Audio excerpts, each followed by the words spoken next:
Chers frères et sœurs, au début de l'homélie, je voudrais souhaiter à tout un chacun de vous, bonne fête. Que cette fête que nous célébrons ensemble en communauté, en ce temps de l'Avent, soit une vraie opportunité de conversion. Le Seigneur nous invite à nous scruter. Le Seigneur nous invite toujours à devenir meilleurs. Je crois que la fête que nous célébrons aujourd'hui nous invite à lever notre regard envers notre maman Marie qui nous a donné le Sauveur. Pour la petite histoire, le dogme de l'Immaculée Conception a été proclamé par le pape Pie IX en 1854. Et il semble que 4 ans plus tard, cette Bernadette à Lourdes va faire un rêve. Et la Vierge Marie, justement, va se révéler à elle sous le vocable de l'Immaculée Conception. Elle arriva chez le curé en courant après cette expérience vécue, après cette apparition de la Vierge Marie, avec cette parole: je suis l'Immaculée Conception. Chers frères et sœurs, je crois que fêter l'Immaculée Conception de la Vierge Marie, c'est fêter une femme qui est à la fois ordinaire, mais une femme qui est à la fois aussi singulière. Marie, notre mère. Marie est simple. Quand nous voyons un peu sa vie dans la Bible, née dans une famille ordinaire, celle de Anne et de Joachim, mais une femme extraordinaire, une femme singulière, parce qu'elle a été choisie par Dieu. Ce que nous célébrons aujourd'hui, chers frères et sœurs, l'Immaculée Conception, cette expression veut signifier que de toute éternité, Marie est créée dès la pensée du Père, est créée en vue de l'incarnation, préservée des séquelles du péché originel.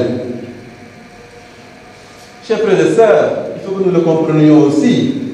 Ce qui signifie aussi que ce dogme de l'Immaculée Conception est d'abord un dogme christologique qui a un lien avec le mystère de l'incarnation, avec le Christ. Marie est créée par Dieu. Elle est préservée de la tâche du péché originel en vue de l'incarnation du Verbe de Dieu. Puisque la sainteté de Dieu, la grandeur de Dieu, la transcendance de Dieu ne peut s'incarner que dans une créature parfaite, une créature pure, une créature sainte, une créature immaculée. Et cette créature, chers frères et sœurs, c'est Marie. C'est vrai que ça a été sans aucun mérite de sa part. Elle a été choisie par Dieu. Et c'est ce que chante la préface de la messe de ce jour, que nous allons entendre tout à l'heure, qui a préservé la Vierge Marie de toutes les séquelles du premier péché, et tu l'as comblée de grâce pour préparer à ton Fils une mère vraiment digne de toi. Et vous voyez que la liturgie est bien pensée de nous mettre cette fête de l'Immaculée Conception en ce temps de l'Avent, où nous sommes invités à méditer sur le mystère de l'incarnation.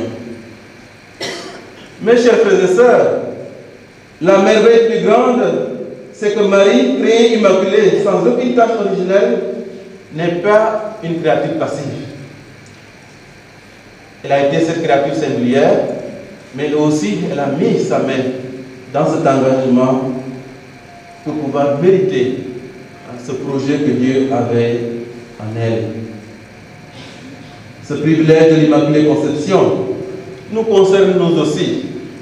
Ça ne doit pas seulement rester une réflexion théologique, mais en célébrant la fête de l'Immaculée Conception, nous sommes interpellés aussi à juste titre.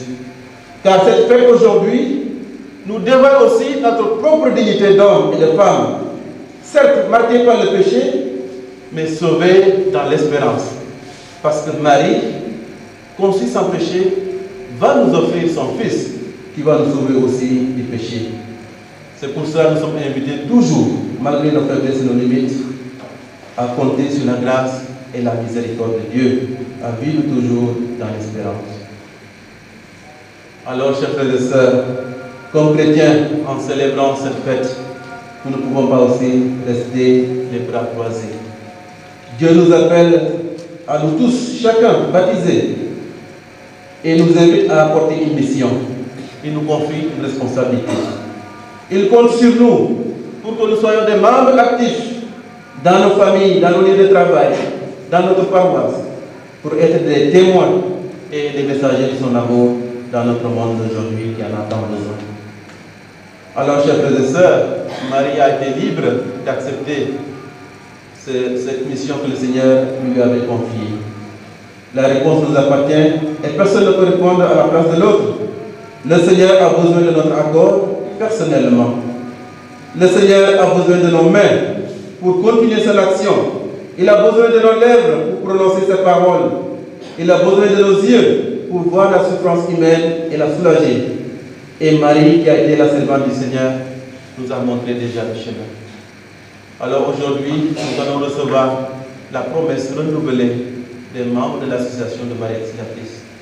Et leur dévotion, c'est justement faire parvenir le message de la parole de Dieu à toutes les personnes qui les entourent. Donc nous prions pour eux, pour que cet engagement aussi puisse être un engagement efficace et les pousse à l'action.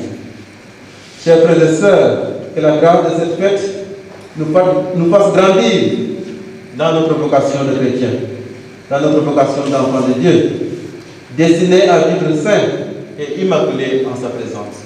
Nous le demandons à Jésus, lui qui est vivant, maintenant et pour les siècles des siècles. Amen.